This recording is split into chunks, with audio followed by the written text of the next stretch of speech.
Hello guys, तो स्वागत है आपका हमारे नए वीडियो में जिसमें हम सीखने वाले हैं प्रेजेंट इंडेफिनिट टेंस के बारे में। और इससे पहले हम सीख चुके हैं टेंस के बारे में, जिसमें हमने क्लासिफाई किया था टेंस को। और हमने सीखा था टेंस 3 टाइप के होते हैं। सीखा था क्या बच्चों? Yes sir. कितने टाइप के टेंस थे? 3। नाम बताएगा? Present tense, past tense, future tense. ठीक है। और उनकी कैटेगरी हमने बनाई थी क्या? Indefinite tense, continuous tense, perfect tense और परफेक्ट कॉन्टिन्यूअस टेंस। उसी की सीरीज में आज हम करने वाले हैं क्या? Present indefinite tense. तुम सेंटर प्रेस खाओ, ठीक है? क्या हम पढ़ेंगे? प्रेजेंट इंडेफिनिट टेंस, ठीक है। तो कैसे पहचानेंगे कि गिवन सेंटेंस हमारा प्रेजेंट इंडेफिनिट टेंस है? ठीक है। प्रेजेंट इंडेफिनिट टेंस में किस तरह की बातें आती हैं? इस तरह की बातें आती हैं। किस तरह की बातें आती हैं? इस तरह की। हाँ, कैसी होंगी? जैसे हैबिचुअल चीजें आती हैं, जो किसी हैबिट में कोई काम रोज कर रहा होता है। यूनिवर्सल ट्रुथ होता है, जो कि हर जगह सत्य होता है। फैक्चुअल, कोई फैक्ट की बात होती है, जैसे गांधी जी के बाल नहीं थे। यूनिवर्सल ट्रुथ का एग्जांपल कोई? यूनिवर्सल ट्रुथ पे जैसे honesty is the best policy कह सकते हो। The sun rises in the east कह सकते हो। The sun rises in the, ये यूनिवर्सल ट्रुथ है। हर जगह सन कहां से निकलता है? ईस्ट से ही निकलता है। या the sun is hot, the sun is hot. Okay. Feeling हो सकती है, किसी की फीलिंग एक्सप्रेस करने में हो सकता है। ओपिनियन हो सकता है। ऑनगोइंग ट्रुथ हो सकता है, ठीक है। सभी को डिटेल में करेंगे। अभी सेंटेंस पढ़ के आपको समझ में आएगा कि कैसे क्या होता है, ठीक है। तो प्रेजेंट इंडेफिनिट टेंस हिंदी में इसकी पहचान में बता चुका हूं, लास्ट में कैसे। देखो, अगर हिंदी में कोई सेंटेंस लिखा है, हालांकि हम यहाँ पे ट्रांसलेशन नहीं करने वाले हैं कि इसको हिंदी में इंग्लिश, हिंदी से इंग्लिश में कैसे ट्रांसलेट करें। क्या तुम लोग सीखना चाहते हो translation? Yes sir. Hindi to English? Yes sir. पक्का? Yes sir. नहीं सिखाऊंगा।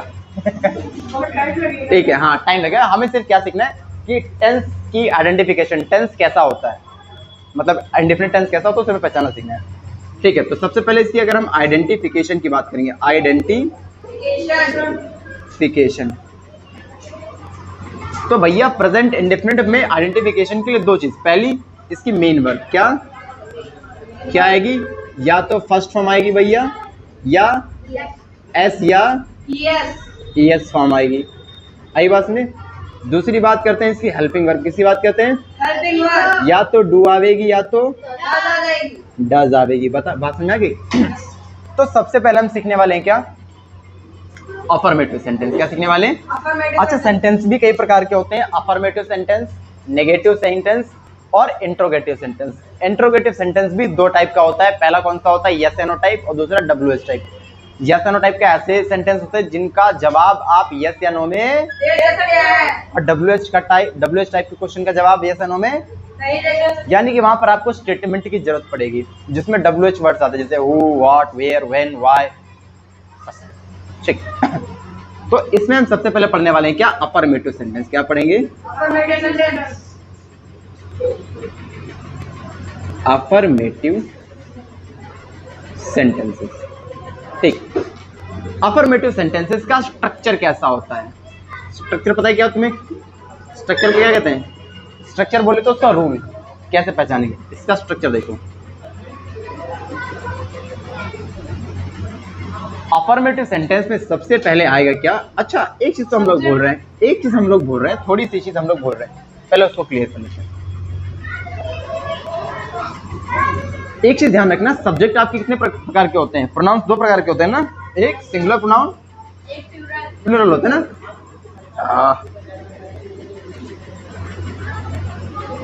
सब्जेक्ट में कौन कौन सी आती हैं?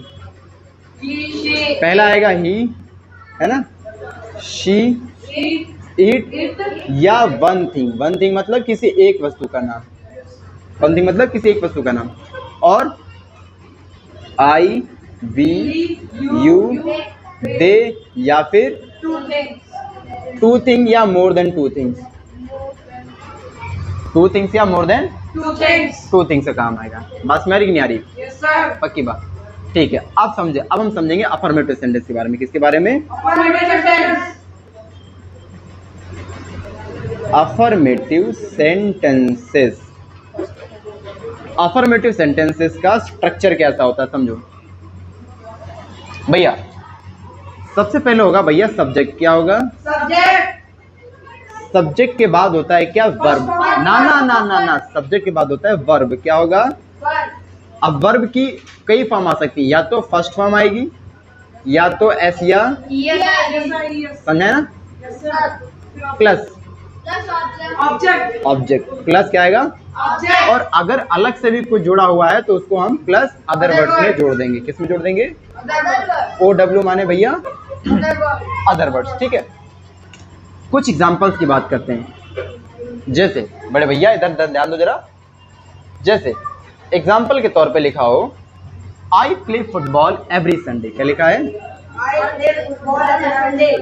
आई प्ले फुटबॉल एवरी संडे का एस कैपिटल। क्यों? क्योंकि ये डेज का नाम है ना, किसी डे का नाम है, प्रॉपर नाउन हो गया ना। अब देखो, आई प्ले फुटबॉल एवरी संडे, ये हमारा सब्जेक्ट है। क्या है? ये क्या है? मेन वर्ब है। क्या है? और ये क्या है? ऑब्जेक्ट है। क्या है ये? और ये किस में आ जाएगा? अदर वर्ड्स में। किस में आ जाएगा? अब देखो, आई क्या है? आई प्लूरल है क्या भाई? ये सिंगुलर सब्जेक्ट कहलाते हैं, और ये आया समझे? आई क्या है? प्लूरल सब्जेक्ट है, और प्लूरल सब्जेक्ट के साथ क्या लगता है? वर्ब की फर्स्ट फॉर्म। ध्यान रखना, प्लूरल के साथ वर्ब की कौन सी फॉर्म लगती है? First form. देन उसके बाद में क्या लिखा हमने? ऑब्जेक्ट। क्या लिखा? बात समझ रहे हो? और ये क्या है हमारा? क्या स्ट्रक्चर के अकॉर्डिंग ही बना है? ठीक है, अगला सेंटेंस करें। जैसे लिखा हो, जैसे द सन राइजेस,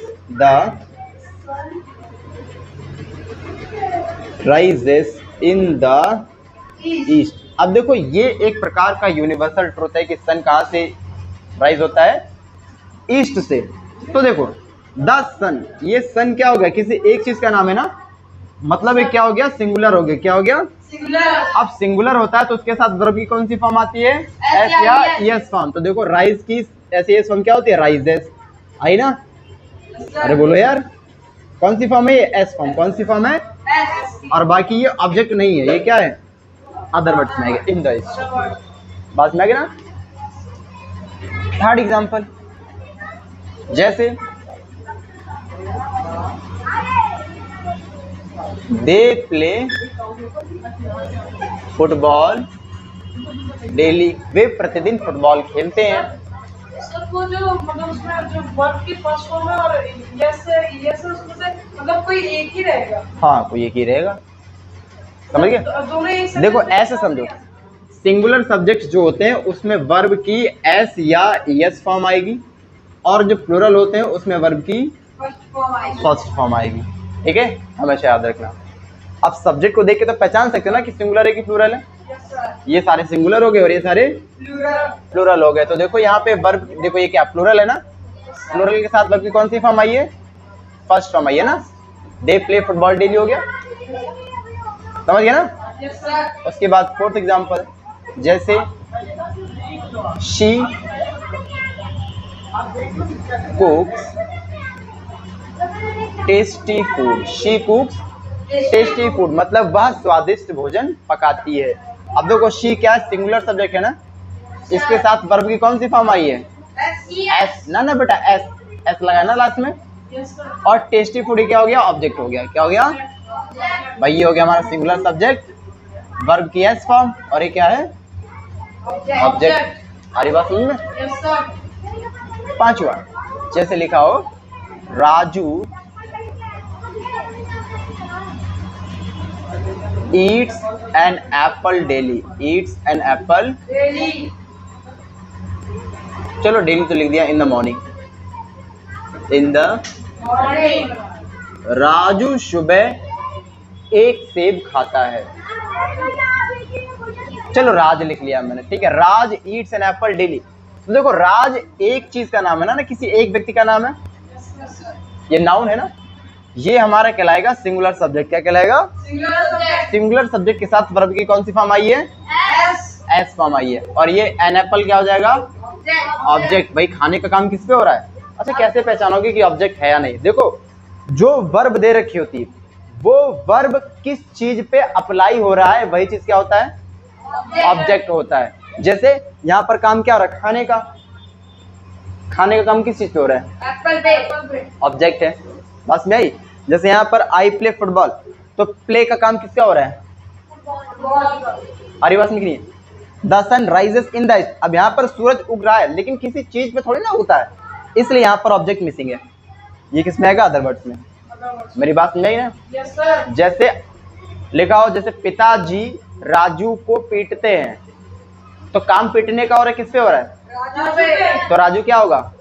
ऑब्जेक्ट। और जो काम कर रहा है वो क्या होता है? सब्जेक्ट। सब्जेक्ट। जैसे ये उगने का काम कौन कर रहा है? सूरज। सब्जेक्ट है। खेलने का काम कौन कर रहा है? मैं, मतलब ये क्या है? सब्जेक्ट है। यहाँ पर प्ले का काम कौन कर रहा है? दे, मतलब दे क्या हुआ? सब्जेक्ट। है कि नहीं? सब्जेक्ट है। Yes sir. उसके बाद शी, पकाने का काम कौन कर रहा है? शी क्या पका रही है? मतलब पकाने का काम किस पे हो रहा है? टेस्टी फूड पे हो रहा है। तो टेस्टी फूड क्या हुआ? ऑब्जेक्ट। ऑब्जेक्ट हुआ। Similarly Raj eats an apple in the morning, Raj eats apple in the morning. काम कौन कर रहा है? ईट करने का काम कौन करता है? राज। क्या हुआ? सब्जेक्ट। और ईट करने का काम किस पे हो रहा है? एप्पल पे। क्या होगा? ऑब्जेक्ट। बाकी बचा, अदर वर्ड। या जिसको आप कॉम्प्लीमेंट्री भी कहते हो। क्या कहते हो? कॉम्प्लीमेंट। क्या कहते हो? या कॉम्प्लीमेंट्री वर्ड्स। आगे बात में तो आई थिंक 5 एग्जांपल समझ में आ गए अफर्मेटिव के। अब बात किसकी करते हैं? नेगेटिव सेंटेंस की। किसकी? Negative sentence. बोलो, समझ आ गया वाला? Yes sir. Negative sentence. अब इसका समझो, एक चीज ध्यान रखना। अब यहाँ पर जो आपके सिंगुलर सब्जेक्ट होंगे, क्या होंगे? Singular subject. और प्लूरल सब्जेक्ट। Plural subject. आई बात समझ? Yes sir. सिंगुलर सब्जेक्ट के साथ बेटा डज का यूज होगा। किसका यूज होगा? यस। और प्लूरल के साथ बेटा, डू। और साथ ही साथ वर्ब की कौन सी फॉर्म आएगी?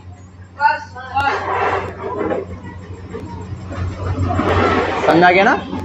ठीक है, तो देखो क्या कर रहे हैं।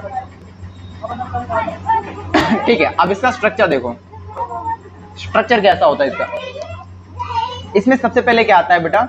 सब्जेक्ट। क्या होगा? सब्जेक्ट। सब्जेक्ट। सब्जेक्ट के बाद क्या आएगा?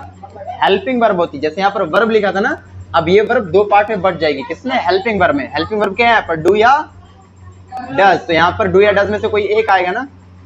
डू या दोनों एक साथ नहीं आएंगे। अब डू या डज दोनों के साथ कौन सी फॉर्म आएगी वर्ब की? आया समझ में? Yes sir. प्लस क्या आएगा? ऑब्जेक्ट। और साथ में क्या होगा? Other word. अगर है तो ठीक, नहीं है तो कोई बात नहीं। बात नहीं। जी सर। सर वो जो सिंगुलर सब्जेक्ट उसमें ईएस लगेगा ना? किस में? यहाँ पे तो ऐसा ही समझ लो। प्लूरल में डू लगा है तो इसमें डू के साथ ईएस लग गया, डज हो गया। बट डू या डज ये हेल्पिंग वर्ब है, प्रेजेंट इंडेफिनिट की। किसकी है? Present indefinite. आई बात समझ में? सिंगुलर के साथ डज लगेगा और प्लूरल के साथ डू लगेगा, इतना समझ लो। और साथ में वर्ब की कौन सी फॉर्म आएगी? तो जो हमने अभी अफर्मेटिव बनाई, इन्हीं को नेगेटिव कर डाले क्या? Yes sir. जैसे लिखा आई प्ले फुटबॉल डेली, तो मैं अब ऐसे लिखूंगा। देखो, आई जगह छोड़ दे रहा हूं।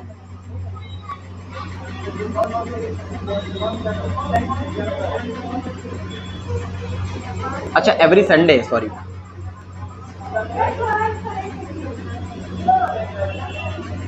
अब देखो जरा, आई क्या है बेटा? प्लूरल सब्जेक्ट है ना। प्लूरल के साथ क्या आएगा? अरे एक चीज भूल गए हम लोग, नेगेटिव पढ़ रहे हैं ना। नेगेटिव पढ़ रहे हैं ना, नेगेटिव में डू के बाद क्या आएगा? नॉट आएगा। क्या आएगा? ठीक है, सॉरी फॉर द मिस्टेक। ठीक है, तो अब देखो आई क्या है? प्लूरल है ना, सब्जेक्ट हो गया हमारा।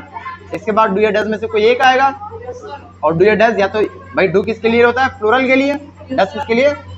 ये प्लूरल है तो क्या लगेगा? डू। और I do not play football every Sunday. समझ में आया? उसी तरह से अगला जैसे लिखा है द सन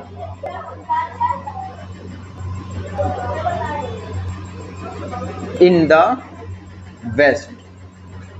ठीक है, तो हमें द सन क्या है बेटा? सिंगुलर है ना। सिंगुलर के साथ क्या लगता है? डज। क्या लगता है? नेगेटिव बनाना था तो डज नॉट राइज। क्या लिखेंगे अब? पूछो राइज क्यों लिखा? यहाँ पर राइजेस था और यहाँ पर वर्ब की कौन सी फॉर्म आती है? बात समझा गई ना? हाँ, कहाँ पे?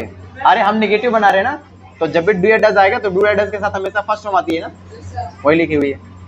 थर्ड एग्जांपल में क्या लिखा था, दे प्ले फुटबॉल, ये तो वही रिपीट हो जाएगा, देखो ये वाला लिख देते हैं फिलहाल, दे प्ले फुटबॉल डेली, ठीक है। अब यहाँ पर देखो दे के साथ क्या आएगा, डू नॉट, क्या आएगा, डू नॉट, बात में आएगी ना क्योंकि प्लूरल है, डू नॉट आएगा और साथ में प्ले, समझ रहे हो ना। अगला क्या था, अगला क्या था, शी टेस्टी फूड। अब देखो हमें कुक को चेंज करना है, किसको चेंज करना है, हमें यहाँ पे नेगेटिव बनाना है। जैसे इसकी बात है, शी कुक्स टेस्टी फूड, वह स्वादिष्ट खाना पकाती है। नेगेटिव में क्या बोलेंगे, वह स्वादिष्ट खाना नहीं पकाती है, तो शी के साथ क्या आएगा, डज नॉट, क्या आएगा, शी डज नॉट। अब यहाँ पे कुक्स लिखा था लेकिन हम क्या लिखेंगे यहाँ पे, कुक, क्योंकि डू या डज के साथ वर्ब की फर्स्ट फॉर्म आती है, ठीक है। पांचवा सेंटेंस क्या लिखा है, राज